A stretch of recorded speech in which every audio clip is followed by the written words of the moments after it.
नमस्कार। Breaking news में इस वक्त की बड़ी खबर आपको बता दें कि आज भरत तिवारी की 13वीं है, लेकिन इस दौरान गांव भर में काफी ज्यादा हंगामा देखने को मिला। पुलिस प्रशासन के खिलाफ नारे लग रही थी और उनकी मां का भी ये कहना है कि हमें ना सीएम सम्राट पर भरोसा है और ना ही पुलिस वालों पर भरोसा है। ये जो भी कार्रवाई हो रही है मेरे बेटे के खिलाफ हो रही है। तो क्या कुछ चल रहा है भरत तिवारी के इस मामले को लेकर, इसी पे ज्यादा अपडेट के साथ मेरे साथ मौजूद है मेरे सहयोगी हर्ष भारद्वाज। तो सर, आज 13वीं थी लेकिन इस दौरान हंगामा देखने को मिला है। बिल्कुल, देखिए इस वक्त अगर हम बात करें तो जब हम खबर बता रहे हैं तो अभी भी वहां पर हंगामा चल रहा है और न्याय की मांग हो रही है। चलिए ठीक है, न्याय की मांग तक तो ठीक था, लेकिन जो आपने कहा कि जो भरत तिवारी की मां ने मांग की है कि न्याय मिलना चाहिए और सम्राट चौधरी पर वो सवाल उठा रही हैं। दरअसल देखिए क्या हो रहा है कि अभी तमाम विपक्षी पार्टी के लोग वहां पर अब धीरे धीरे जुटना शुरू हो गए हैं और इसी वजह से बातें सामने आने लग गई हैं, क्योंकि आपने पिछले दिनों भरत तिवारी के पिता का बयान देखा था और कल भी उन्होंने बयान दिया। हालांकि 2 दिन पहले का बयान उनका सामने आया था जब 10वीं थी और उनकी तरफ से कहा गया था कि कुछ पुलिस वालों की मिलीभगत है और पुलिस वालों की तरफ से ही मेरे बेटे की हत्या की गई। हालांकि प्रशासन पर उन्होंने पूरा भरोसा जताया था और वो कह रहे थे कि आगे आने वाले समय में कहीं ना कहीं इसमें मुझे न्याय मिलेगा। अब उनकी बात थी और उनकी बाइट भी हमने लगाई और कई प्रोग्राम के जरिए भी हमने दिखाया कि उनके पिता आखिर क्या कुछ कह रहे थे। लेकिन अगर आज की बात करें तो आज का जो हंगामा है वो पूरी तरीके से राजनीति से प्रेरित है, क्योंकि कुछ आरजेडी के कार्यकर्ता भी वहां पर मौजूद बताए जाते हैं तो कुछ कांग्रेस के कार्यकर्ता भी वहां पर बताए जाते हैं। क्योंकि देखिए एक तरफ तो एफएसएल की रिपोर्ट आप देख रहे हैं, फॉरेंसिक रिपोर्ट का सबको इंतजार है कि एफएसएल की रिपोर्ट आखिर क्या कुछ कहती है, किस पुलिस वाले के पिस्टल से गोली चली थी, इसकी जांच जहां पर सामने आएगी। तो दूसरी तरफ अगर मामला सुप्रीम कोर्ट के अंदर पहुंचा है तो सुप्रीम कोर्ट ने भी कह दिया है कि भैया अभी आप इसको लेकर हाई कोर्ट चली जाइए, उसके बाद हाई कोर्ट में अगर होता है मामला जो भी होगा उसके बाद आप सुप्रीम कोर्ट आ सकते हैं। सुप्रीम कोर्ट ने ये नहीं कहा कि इस मामले में सुनवाई नहीं होगी, कोर्ट तो हर मामले की सुनवाई करता है, लेकिन सुप्रीम कोर्ट ये कह रही है कि अभी पीआईएल ऐसे हैं और आगे आने वाले समय में इस मामले को सुना जाएगा, लेकिन आप इस मामले को लेकर हाई कोर्ट जाइए। तो ये मामला अभी पहले हाई कोर्ट जाएगा, उसके बाद सुप्रीम कोर्ट तक पहुंच सकता है। लेकिन इस वक्त के जो हालातों की अगर हम बात करें तो इस वक्त के जो हालात बने हुए हैं वो जानबूझकर पैदा किए जा रहे हैं विपक्षी पार्टियों के कुछ लोगों की ओर से। क्योंकि देखिए अगर आप कुछ तस्वीरों को देखेंगी, जो तस्वीरें हम भी सुबह से लगातार अपने दर्शकों को दिखा रहे हैं, तो जब ये शुरुआत सुबह का वक्त था और ये बताया गया कि आज 13वीं है और उनके पिता का बयान भी सामने आया, हालांकि वो न्याय को लेकर था भरत तिवारी के पिता का, लेकिन वहां पे आप जब लोगों की तस्वीर देखेंगी तो आपको ज्यादा से ज्यादा आपको 30 से या 40 लोग नजर आ रहे होंगे। लेकिन आखिर दोपहर आते आते ये 25,000 लोग कहां से आ गए, ये सबसे बड़ा सवाल है। और ये आम लोग नहीं है, ये आरजेडी के कार्यकर्ता और कांग्रेस के कार्यकर्ता हैं जो न्याय की मांग कर रहे हैं और सम्राट चौधरी पर सवाल उठाने का काम कर रहे हैं। देखिए विपक्षी पार्टी है, विपक्षी पार्टी का काम सवाल पूछना होता है, लेकिन विपक्षी का पार्टी इस वक्त आम लोगों को भ्रमित करने का भी काम कर रही है। भरत तिवारी की मां ने एक और बड़ा बयान दिया है और एक मीडिया चैनल से बात करने के दौरान वो ये कह रही है कि जब वो डीएसपी के पास जाती है वो और उनकी बहू, तो उनपे डीएसपी ये कहते हैं कि इन पे लाठी चार्ज कर दो, इन्हें मार के भगाओ, और ये बयान उन्होंने ऑन कैमरा कहा है। बल्कि देखिए अगर भरत तिवारी की मां की बात करें या पिता की बात करें, उनके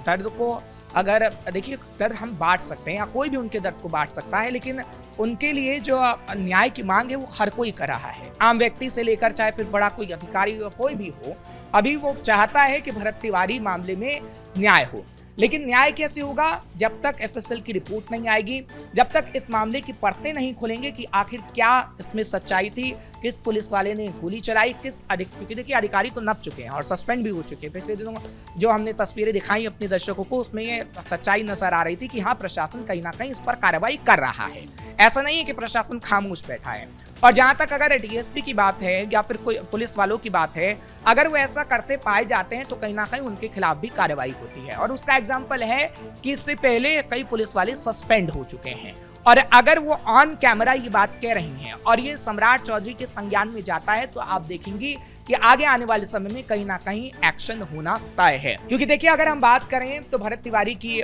मां हो या फिर भरत तिवारी के पिता हो, उनके साथ हर कोई खड़ा है और वो जानते हैं कि न्याय उनको मिलकर रहेगा और प्रशासन पर वो भरोसा जता रहे हैं। लेकिन जो विपक्षी पार्टी के लोग हैं वो कहीं ना कहीं भ्रम फैलाने की कोशिश कर रहे हैं, क्योंकि अगर आप सोशल मीडिया को मॉनिटर करेंगी तो आपको पता लग जाएगा कि जिस इलाके में अभी 13वीं चल रही है वहां किस तरीके से आरजेडी के कार्यकर्ता, कांग्रेस के कार्यकर्ता तो मौजूद हैं, लेकिन साथ ही साथ सम्राट चौधरी के पुतले फूकने की बात भी वो लोग कह रहे हैं कि आगे आने वाले समय में हम प्रोटेस्ट करेंगे, पुतला फूकेंगे। आप देखिएगा, एक एग्जाम्पल के तौर पर इसे हम समझाते हैं कि नीट छात्रा मामला जो हुआ, बिहार का नीट छात्रा मामला हुआ, उसमें आपने देखा कि किस तरीके से आरजेडी और कांग्रेस ने प्रोटेस्ट किया। अच्छी बात है, आप न्याय की मांग कर रहे हैं, लेकिन आपने जमीनी स्तर पर उतरकर, ना तो तेजस्वी यादव जमीनी स्तर पर उतरे, ना ही उनके हाथ में कोई पर्चा था ऐसा कि न्याय मिले, और ना ही तेजस्वी यादव सड़कों पर हमें दिखते, ना ही कोई बड़ा नेता आपने देखा कि सड़कों पर था। हाँ, मीडिया में जरूर तेजस्वी यादव थे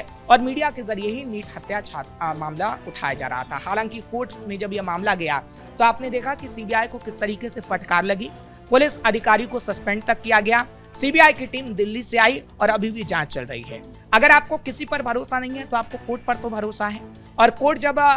न्याय, हाँ, सुप्रीम कोर्ट मना कर रहा है कि सीबीआई जांच नहीं होगी, लेकिन परिवार का कह रहा है कि सीबीआई जांच होनी चाहिए, तो ये ऐसा क्यों हो रहा है? देखिए, कोर्ट मना नहीं कर रहा है कि जांच नहीं होगी, कोर्ट ये नहीं कह रहा है कि सुनवाई नहीं होगी, कोर्ट ये कह रहा है कि पहले आप हाई कोर्ट जाइए, उसके बाद हमारे पास आई जाइएगा।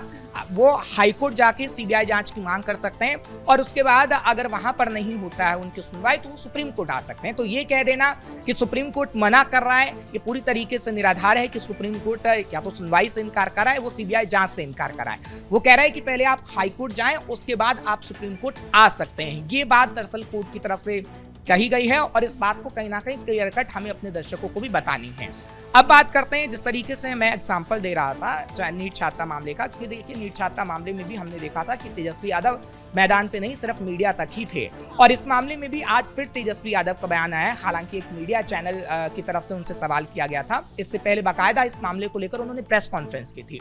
और प्रेस कॉन्फ्रेंस में उन्होंने सवाल उठाया था कि सम्राट चौधरी न्याय नहीं कर रहे हैं, सम्राट चौधरी सिर्फ जाति देखकर एनकाउंटर कर रहे हैं और एक विशेष वर्ग को ही वो लुभाने की कोशिश कर रहे हैं। अब कौन सा वो विशेष वर्ग है वो तेजस्वी यादव ने नहीं बताया, और आज भी जब तेजस्वी यादव मीडिया के सामने आए तो तेजस्वी यादव ने कहा कि इस एनकाउंटर मामले में न्याय नहीं मिलेगा और ये मामला ठंडे बस्ते में चला जाएगा। हालांकि क्या तेजस्वी यादव भविष्यवाणी कर रहे हैं, ये उन्हें बता देना चाहिए था कि उन्हें ये पता है कि ये ठंडे बस्ते में चले जाएगा या फिर नहीं, क्योंकि देखिए अनेक ऐसे मामले सामने आए हैं जिसमें कहीं ना कहीं जांच भी आगे बढ़ी है और इंसाफ भी मिला है। ऐसी बात नहीं है कि ऐसे अनेकों मामले सामने आए तो उसमें इंसाफ नहीं मिला। और दूसरी बात, जो बार बार तेजस्वी यादव ये कहते हैं कि जाति देखकर एनकाउंटर किया जा रहा है, वो पूरी तरीके से निराधार है, क्योंकि शिवदत्त रॉय से जो एनकाउंटर की शुरुआत हुई थी, क्योंकि जब बिहार में एनडीए की सरकार बनी और एनडीए की सरकार में जब नीतीश कुमार ने शपथ ली थी, हालांकि अब तो सम्राट चौधरी मुख्यमंत्री हैं, लेकिन नीतीश कुमार की तरफ से जब सीएम पद की शपथ ली गई थी तो हमने देखा था कि पहला एनकाउंटर शिवदत्त रॉय का हुआ था, और सम्राट चौधरी की तरफ से जब सीएम की शपथ ली गई तो उसके बाद एनकाउंटर की शुरुआत हुई। तो अब तक कुल 23 एनकाउंटर हो गए हैं, लेकिन इस एनकाउंटर में कई बड़े सवाल उठ रहे हैं और इस एनकाउंटर को फर्जी बताया जा रहा है, क्योंकि कहीं ना कहीं पुलिस वालों की गलती इसमें नजर आ रही है। अब किन किन पुलिस वालों की गलती है ये तो खैर जांच का विषय है। अगर हम कोर्ट की बात करें तो कोर्ट में भी मामला जाएगा, और कोर्ट में जब मामला जाएगा तो कहीं ना कहीं इसका सच सामने आ जाएगा, और जो परिवार मांग कर रहा है उनकी मांग क्या पूरी होती है, क्योंकि याचिकाकर्ता ने जब पीआईएल को दायर किया तो सुप्रीम कोर्ट ने तो अभी इनकार कर दिया है, लेकिन अब वो हाई कोर्ट जाने की बात कर रहे हैं, क्योंकि सुप्रीम कोर्ट ने जब इनकार किया तो उनका मीडिया में बयान भी सामने आया और याचिकाकर्ता की तरफ से कहा गया है कि हम हाई कोर्ट जाएंगे, हाई कोर्ट के अंदर भी ये मांग करेंगे कि इसमें सीबीआई की जांच होनी चाहिए। लेकिन आगे आने वाले समय में सीबीआई की जांच होगी या फिर नहीं होगी, खैर ये तो वक्त ही बता पाएगा। जांच की बात तो सही है और कार्रवाई होनी भी चाहिए, क्योंकि अब ये सिर्फ बिहार का मामला नहीं रह गया सर, यूपी और कई राज्यों में इसको लेकर मार्च निकाले जा रहे हैं। भरत तिवारी एनकाउंटर में लेके लोग ये सवाल उठा रहे हैं कि एनकाउंटर गलत तरीके से था, क्या अगर हम समाज के लिए भी अगर आवाज उठा रहे हैं तो क्या हमारा एनकाउंटर होना चाहिए?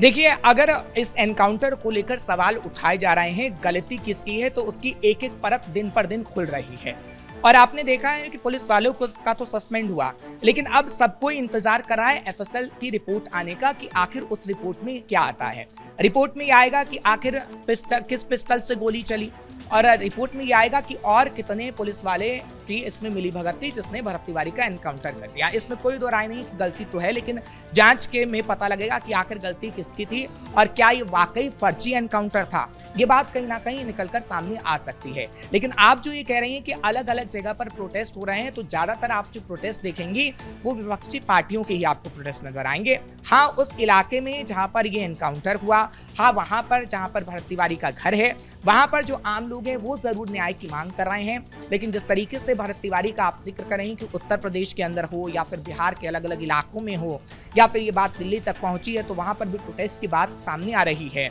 तो वो प्रोटेस्ट ज्यादातर आरजेडी के कार्यकर्ताओं, कांग्रेस के कार्यकर्ताओं की तरफ से ही किया जा रहा है। बहुत बहुत धन्यवाद सर इन तमाम जानकारी के लिए। तो कुल मिलाकर आपको बता दें कि आज भरत तिवारी की 13वीं थी। इस दौरान जमकर हंगामा देखने को मिल रहा है। पुलिस के खिलाफ नारे लग रहे हैं, सीएम सम्राट के खिलाफ नारे लग रहे हैं और न्याय की मांग को उठाया जा रहा है। तो फिलहाल के लिए ब्रेकिंग न्यूज में इतना ही। कैमरा पर्सन कुणाल के साथ मैं सृष्टि शाह।